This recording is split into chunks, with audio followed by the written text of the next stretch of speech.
A couple of weeks ago, I posted a poll on this channel with a very general question, hoping to get a particular answer. And being the absolute scholars that you are, you not only responded in a very different way to what I had expected, you also raised a lot of great points, which encouraged me to post several more polls to cover my tracks. More on this later. No, actually, I'm just going to tell the truth. You guys outsmarted me and saw through my naive little plan, so pat yourselves on the back and let's move on. What I wanted to do with that poll was to confirm the reputation of the P-51 Mustang and see if an article I read recently really holds weight. Just how significant was the role of the P-51 in the ETO, and did its arrival really revolutionise the air battle against the Luftwaffe? I also wanted to see if I could find evidence for these claims myself, or statistics that disproved the theory that the Mustang was simply the dog's bollocks and nothing could touch it. So this is going to be my approach. Now, first things first, I'm not going to spend any time at all exploring whether the P-51 Mustang was a better fighter than either the FW-190 or the Me-109. You already know it was a fine fighter and more than a match for German aircraft when used to its strengths. I'm also not going to waste time discussing if the Mustang was the best Allied fighter. I have my doubts, but that is a topic for another video. I'm also not going to dwell too much on what would have happened without any P-51s at all, or even just ones with shorter range. Suffice to say, the war might have been bloodier and longer, but its conclusion was not in doubt. What I do want to talk about, and what I spent quite a few hours researching, is whether I could find statistical evidence of the claims made about the P-51.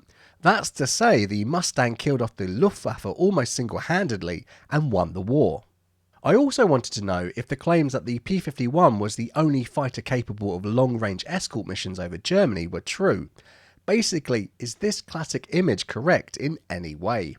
So let's find out if the P-51 really is all it's made out to be. But firstly, a brief word from today's sponsor. War Thunder is by far the most comprehensive vehicle combat game ever made. It allows you to jump into more than 2,000 tanks, planes, helicopters and ships and fight dynamic combined arms PvP battles. What I love is that the vehicles in War Thunder cover over 100 years of development from the 1920s till today. There's something for everyone, including the P-51 Mustang. What's more, every vehicle is incredibly detailed and modelled, offering a highly immersive combat experience. The jaw-dropping graphics and details and 4K resolution that War Thunder offers just adds to the immersion you want. Start playing War Thunder now on PC, PlayStation or Xbox. Check out the link below. Right now you receive a fantastic free bonus pack for registering through my personalised link, including multiple premium vehicles, premium account boosters and much more. So my first question, and something I wanted to know more about, was this. Did the Mustang inflict significantly more damage on the enemy than other Allied fighters? If so, did it play a major role in defeating the Luftwaffe and ending its capability to wage war? There are four main ways any air force can be effectively put out of action.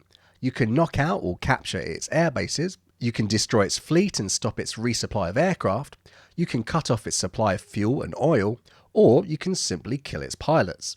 Clearly the P-51 could only participate directly in one or two of these approaches. The only way that I could prove or disprove this was to look at Luftwaffe casualty records. However, unlike with the RAF, where I have access to lots of published records and lots of friendly and helpful people who will share databases with me, all the Luftwaffe records seem safely locked away in the Bundesarchive. So getting a wide overview of the daily losses of the Luftwaffe fighter units wasn't possible with the time I had. Luckily, we were saved by the tremendous work of Don Caldwell. Donald is one of the leading experts on JG26, and I was able to use his research to extract the data we needed to try and answer this question. Now, I just have to make it clear at this point that I don't consider what I'm doing here as groundbreaking in any way. I just wanted to confirm with my own eyes what had been stated again and again in countless books, videos and forums. Would I come up with the same results?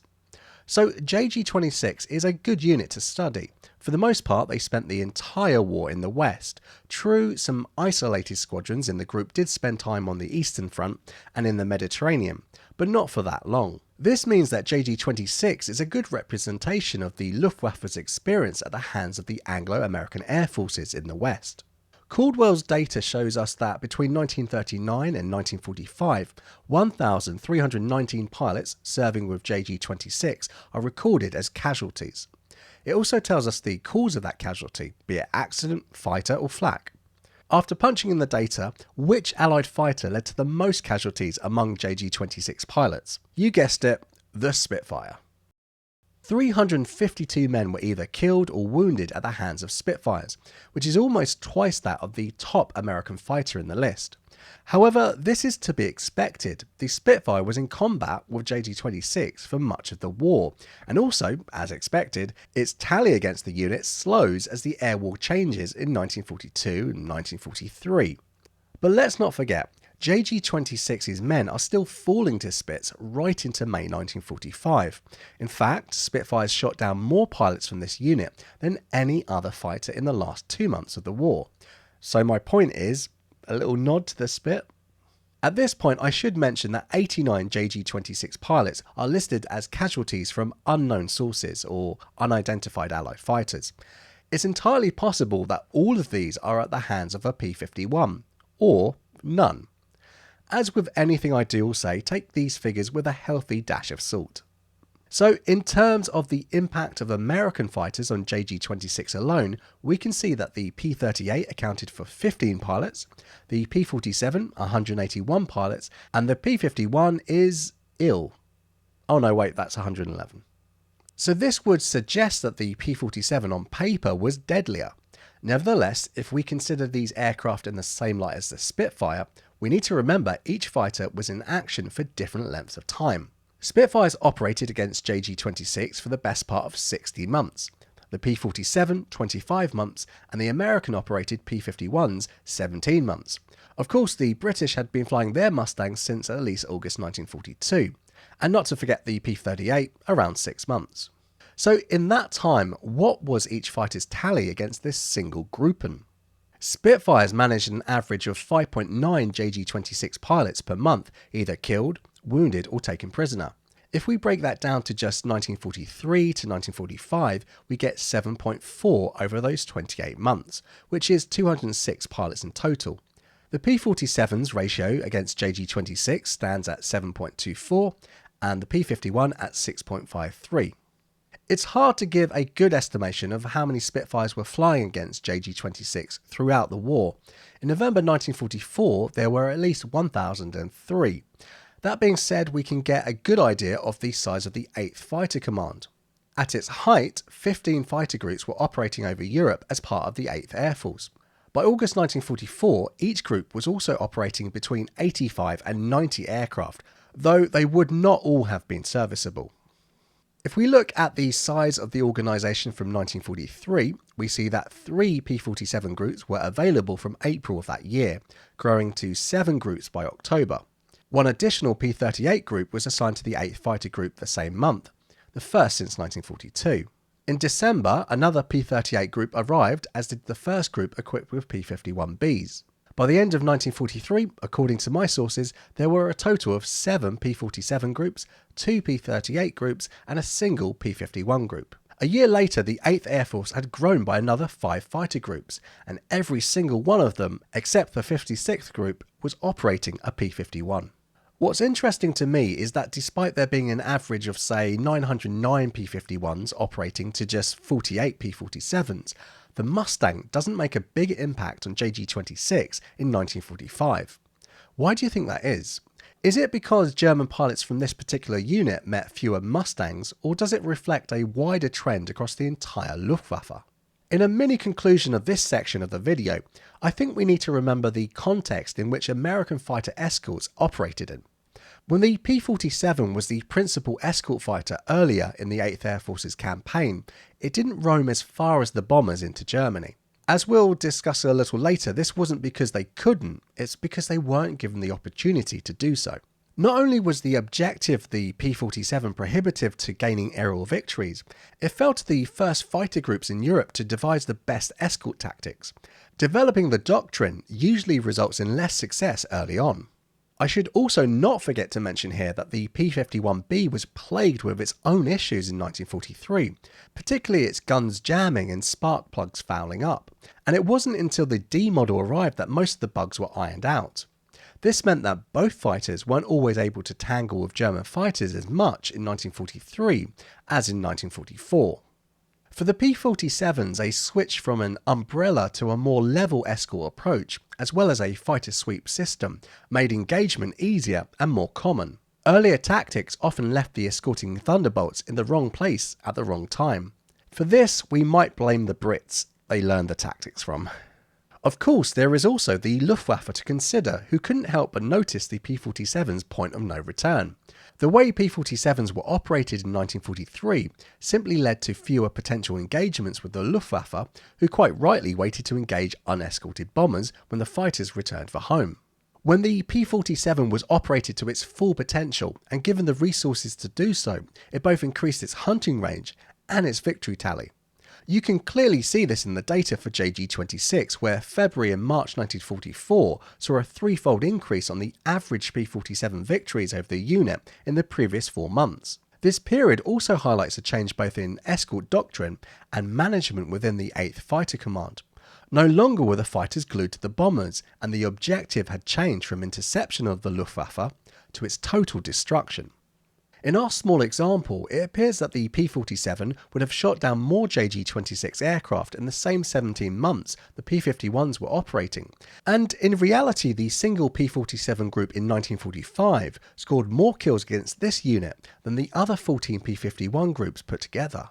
However, I think we have to take this with a pinch of salt, and only by evaluating the entire Luftwaffe, or at least another group, could we come up with a clearer conclusion. It's still interesting to see this trend nonetheless. So, was the P-51 relatively more successful in a shorter career because it was a better aircraft, or because it was given more opportunities over a Luftwaffe that could no longer hide from it, or was it both? I think another factor that perhaps doesn't get much attention, and which didn't show up on my radar much before researching this video, if you pardon the pun, was fighter vectoring. As you know, fighter vectoring was instrumental for the British during the battle, just as much as it was for the German night fighters hunting nocturnal Luftgangsters. American fighters also benefited from being vectored onto targets as the war progressed. As early as 1943, what was known as Y service was intercepting radio traffic from German fighters as they prepared to defend their homeland. These signals could be triangulated and then used to vector fighter sweeps towards the area. After the successful invasion of continental Europe, microwave early warning control had been moved from the English coastline to the Netherlands. So from November 1944, the fighters had gained an additional 165 miles of early warning into enemy territory. Combining this system with information from Y service gave 8th Fighter Command a very good picture of enemy air activity and where they could seek out the Luftwaffe, and all of this was happening very much as the P-51 was being supplied to the 8th Air Force in increasing numbers. I think we can only conclude that fighter sweeps became much more effective and resulted in more victories over the Luftwaffe. This brings me on to the next point that has always troubled me. Was the P-51 really the only fighter the Allies had that could serve in the long escort role? The simple answer is no. Not only has the potential range of the P-47 been grossly underestimated by many mainstream histories of the war, the effective range of the P-51 may also have been overestimated a bit. Now, for those of you screaming at the screen, Greg's airplanes and automobiles, yes, I'm going to give a huge nod to Greg's excellent video about this. He does indeed go into excruciating detail about the subject, but I encourage you to check out his video sometime. I'll even include a link to it in the description. I'm actually going to follow Greg's advice and take a look at the data myself. Could the latest version of the P-47 with the best configuration of external fuel and internal fuel tanks fly further than the latest version of the P-51? Probably not. What is certain is that even a C or D model P-47 could easily get a fat Reichsmarschall down to the local office and change his name by deed poll. Its design may also have given it a more comparable combat range to the P-51 in certain circumstances than often thought. I want to explore this with an imaginary escort mission from Duxford, the home of the 78th Fighter Group, to Berlin. Each fighter is part of the relay system, so they can fly directly to and from the rendezvous with the bomber stream. This also allows them to fly at their maximum range power settings to get maximum fuel efficiency. However, we're going to get them to fly at 25,000 feet to minimise the chance of them being jumped by any German fighters who might be brave enough to engage them en route. How far would each of them get? First, let's consider the internal fuel capacity of the P-47 and the P-51. At this point, I'm going to forget the P-38.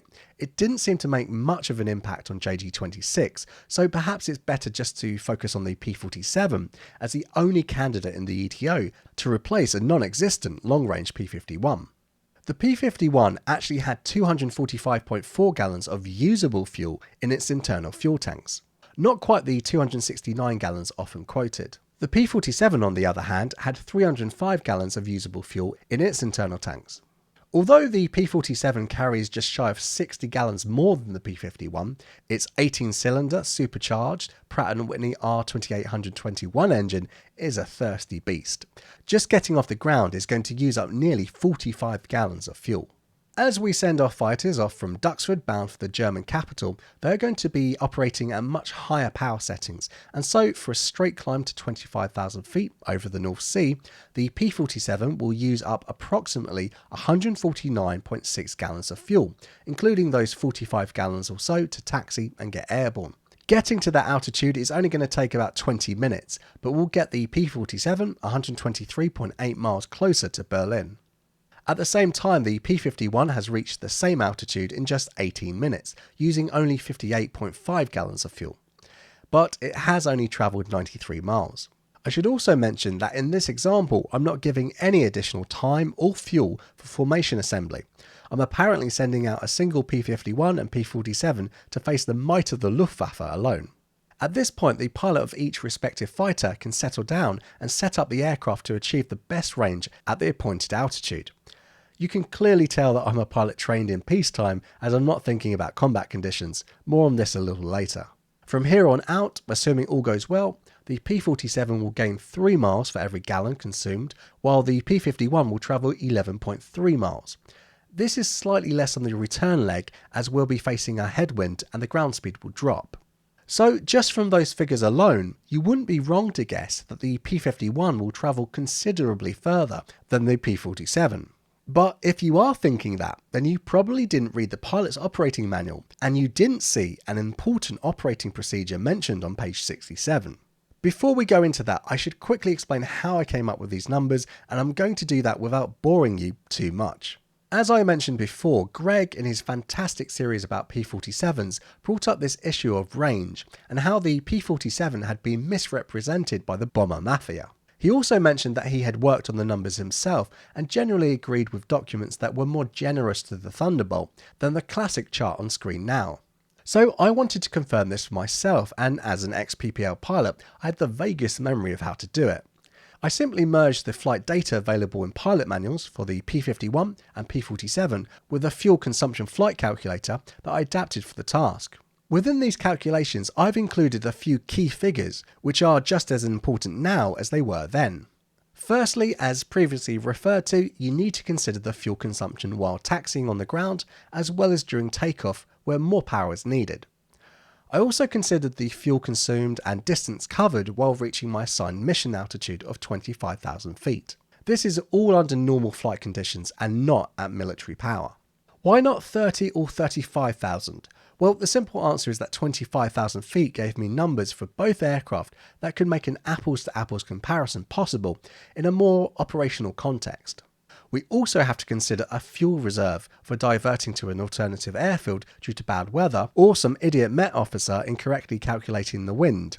See my video on the Eagle Squadron for a good story about this. I gave each fighter 30 minutes as a reserve. I also remembered to allow fuel for the fighter's main role, to engage the enemy.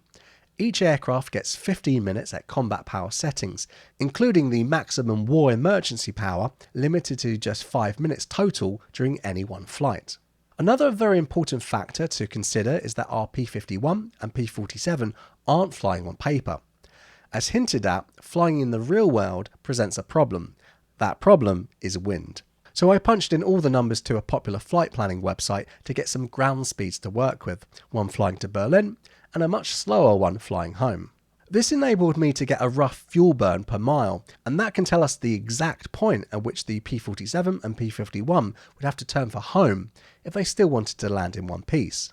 With the settings and the weather conditions in this example, a P-47 flying only on its internal fuel tanks would need to turn for home somewhere above Amsterdam, which is roughly 206 miles from Duxford and 350 miles or so short of the target, Berlin. Based on the figures alone, the P-51 would go a lot further, reaching the German-Polish border, which is around 631 miles from Duxford and well past the German capital. So it's pointless to argue whether the P-51 had a greater range than the P-47 or not. However, I would say that these calculations are based on a climb out and straight run home with 15 minutes of combat allowance. There is no reserve and no escort calculation here. With these criteria added, the P-51 would make it well into Germany, but the P-47 would almost have to turn for home once it had reached its mission altitude. Still, we can't forget what's written on page 67 of the P-51's pilot manual. In addition to the external fuel tanks that the P-51s were fitted with in 1943 and 1944, thanks to the FAREP initiative started by Brigadier General Fairchild, one other man made sure that the Mustangs got a little extra juice, almost 85 gallons in fact. That man was Mark E. Bradley, the Air Chief of Aircraft Projects at Wright Field in 1943. After witnessing the effects of the heavy losses experienced by the 8th Air Force, as well as the worrying P-75 project, he was a man on a mission and wanted to see the P-51s flying further, as well as with British teardrop canopies. It was due to his scathing report of the P-75's capabilities that General Orville Cooke allowed Bradley to pursue his new idea of putting an additional fuel tank in the P-51. When approached to carry out the modifications, James H. Dutch Kindleberger expressed his concerns over putting an experimental 75-gallon tank right behind the pilot. Not only would it throw off the centre of gravity, it would also make a fully loaded P-51 almost unflyable. Bradley acknowledged this fact but asked them to do it anyway, and this brings us back to page 67. The problem with having this extra fuel tank was that until its fuel was burned off, the Mustang would be a sitting duck. Ordinarily, when airborne, a fighter pilot would want to consume the fuel in his external fuel tanks first. This is especially true when these tanks fed the engine directly, as was the case with the P-51. So, to make the P-51 easier to fly and combat capable, the pilot was instructed to use the fuselage tank as soon as possible after gaining cruising altitude. He also had to use the left-hand wing tank on the ground and for takeoff because the vapour separation line from the carburettor fed only into that tank. What is said on page 67 is that the pilot should quickly use up the fuselage tank's fuel, leaving 25 gallons for better handling when landing. While this doesn't strictly affect a flight on internal fuel alone, it does have a big impact on flying with drop tanks, something I'm going to talk about next. Now, if you're wondering, didn't he say a 75-gallon tank before? Well, yes I did. Production models were actually fitted with an 85-gallon tank, but 65 gallons was considered the maximum limit for these types of tanks, before they caused too much instability. In some circumstances, there was even a prohibition against using these tanks at all. So when you see the fuel capacity of a P-51 stated as 269 gallons, think 249 gallons, then think 245.4 usable gallons instead. Another key thing to remember is the actual purpose of this mission, to escort bombers over enemy territory. For the Escort relay system, fighters would fly their shift of about 150 to 200 miles of the route. Let's imagine that a group of B-17s are flying for best range at 150 indicated airspeed, which might give them a ground speed on this mission of about 441 miles per hour. So that would take around 27 minutes to complete 200 miles of the track. Let's just call that 30 minutes. The fighters have a ground speed of some 100 miles an hour faster than the B-17, so either they would have to reduce speed to stay with the bombers, which would be undesirable for fuel consumption and combat effectiveness, or they fly circuits. So we might need to factor in up to 30 minutes of flying at less efficient settings and burning up more fuel for distance travelled, or just reduce that 30 minutes of level flight down to a maximum of 200 miles travelled. In terms of maximum fuel capacity with drop tanks, both fighters could actually make it to Berlin and back. You can see here the total fuel aboard, the fuel needed to climb to 25,000 feet, to cruise to a point 200 miles from Berlin, into the target as escorts, and then flying home, with the fuel left even at 25,000 feet over Duxford, so plenty of fuel to descend and land even from over the North Sea. But what would happen to each fighter if it was jumped by German fighters on its way to Berlin and had to jettison its drop tanks? How far could a P-51 or P-47 penetrate into Germany before being forced to return home on its internal fuel reserves? Given the tailwind and headwind on the return for this particular mission, the point of no return for the P-47 would be around Brandenburg, 40 miles short of Berlin. The P-51 would make it to Poznan, well into Poland. How did I get these numbers? Again, we need to subtract the fuel needed for taxiing, takeoff and the climb to 25,000 feet. For the P-47, I'm assuming that at 5,000 feet into its climb, the pilot had switched over to external fuel, thus only burning up to 45 gallons of its 305 gallons internal capacity. For the P-51 pilot, he not only needs to use his left-hand main tank on the ground, it seems likely that internal fuel is used for most of the ascent, and certainly until 25 gallons remain in the fuselage tank. For this, I did factor in a combat allowance of 15 minutes. They are being bounced, but I'm assuming that the escort leg would have been over and the pilot would eat into his 30-minute reserve. And as mentioned before, the P-51 would have already used at least 40 gallons from its fuselage tank in order to make it combat ready.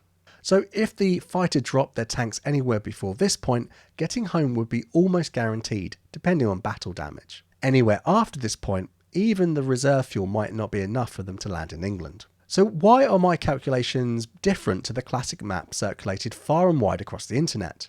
Well, during the war, the P-51 and P-47's range would have been evaluated with a fairly standard test, and here's how it was calculated. So first of all, each fighter would have been tested 3 times, and then the average taken to calculate the tactical radius for action. The standard test started as follows: a normal taxi and takeoff to 25,000 feet at maximum permissible power, then 5 minutes combat at full military power, followed by 5 minutes combat at normal rated power of 100%. After this, the aircraft would be flown for 10 minutes at 75% power, and then a 5-minute return also at 75% power, and the rest of the journey would be flown at 67% power. However, when you look at the information printed in the pilot's manual, it gives you a slightly different story, and one certainly not told in a combat situation.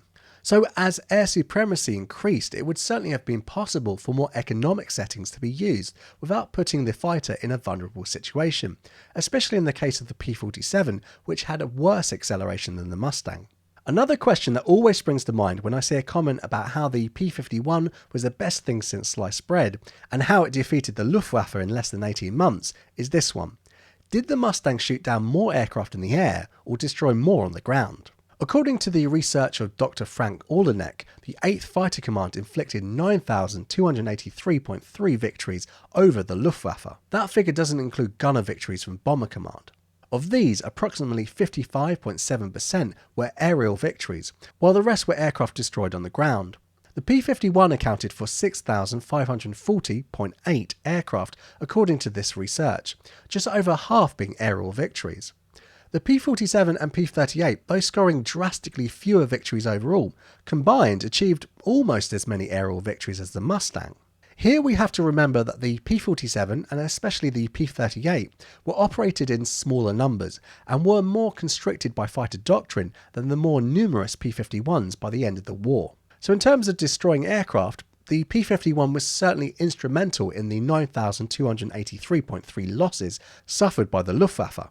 However, right up until the closing months of 1944, German aircraft production was increasing rather than decreasing. This was mainly due to factors that predated the war. This meant that in fact the Luftwaffe had just as many aircraft to put into the field by the time the P-51 arrived in Europe as it did before its arrival. So this begs the question, how good was the P-51 at killing German pilots? If we turn back to our mini JG26 case study, we can see that in total 1,319 casualties were suffered. Of those, 54%, some 707, are noted as killed in action, prisoner of war, or missing in action. The remaining 612 men are listed as killed or wounded in flying accidents, killed or wounded in accidents, or unknown. 313 of these are also noted down as wounded in action, but it's not recorded if this meant they returned to combat or not. So of those 707 men clearly taken out of the fight, the P-51 accounted for 80 pilots, the P-47 for 110, the P-38 for just 9, and the Spitfire for 245. The remaining 263 men were taken out of the war by other aircraft or combat causes. Even if you add the wounded and action victims, the story doesn't change much. It would be interesting to be able to extend this study across all Luftwaffe units and see if the same results can be found. As the major role of an escort fighter is to protect bombers, what was the impact of the P-51 on bomber losses? It could be argued that from January 1944, this wasn't really a relevant question anymore. Doolittle had applied the 15th Air Force approach to the 8th Fighter Command, and the objective was no longer restricted to bomber survival, but rather the destruction of the Luftwaffe. This is also something which I just haven't had the scope to look at in more detail myself. I don't have the right sources to hand, whether primary or secondary, and it's a project I have to leave for the future. However, the closest primary source I can find on the topic says this. In 1943, the 8th Air Force's force of bombers was small and Escort short range. The enemy could inflict losses of around 7.5% of the number of aircraft actually bombing targets. In the 6 months ending with April 1944, he could inflict average losses per mission of around 4% of the force bombing. This drop was caused by advent of long-range Escort, actual growth of bomber force, and great relative growth compared to enemy fighter opposition. It was accomplished in spite of the fact that the number of days of operation had been stepped up from about 8 per month to over 20 per month in March and April 1944. For the rest of 1944 and 1945, losses averaged only 2% per mission of the force bombing. Such a percentage loss indicates harassing attacks by the enemy rather than effective opposition. So this suggests that the change in tactics and growth of the American fighter force really did have a positive impact on bomber survival. However, while the percentage of losses for each mission may certainly have dropped, the actual number of bombers failing to return continued to grow until the end of the war. The more planes being sent out, the more were going to be lost in combat. Instantly, I want to know, are those bomber losses from flak, weather or fighters? So again, I'd love to get the right data to have a better look at this. American Air Museum, if you're watching this, please reply to that email I sent you about this. Cheers. The same source also makes this claim. But the war in the air was already won. The enemy had lost 2 irreplaceable commodities. His supply of experienced fighter pilots was depleted, and some months of reduced aircraft production during a crucial period could never be replaced. Now, if he built aircraft, he would have only inferior pilots to fly them. I've always wanted to know, did the Luftwaffe actually lose the bulk of its remaining experienced fighter pilots? There was never a complete lack of aircraft or pilots. What eventually grounded the Luftwaffe was the lack of fuel and suitable airfields. I have a theory that among the surviving aircrew there were many more experienced men than thought, and not just new recruits. However, again, I've not found the right data to research this yet.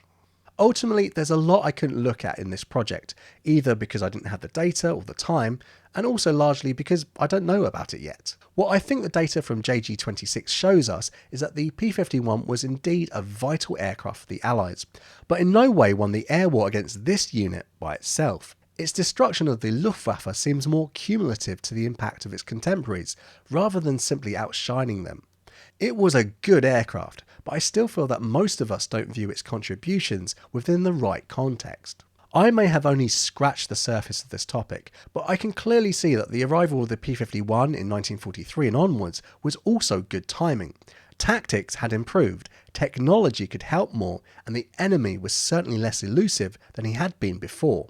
I think we've also seen that had it needed to, the P-47 could have arrived over the furthest reaches of Germany in numbers. It may have been bloodier and more costly, but the results would likely have been the same in time.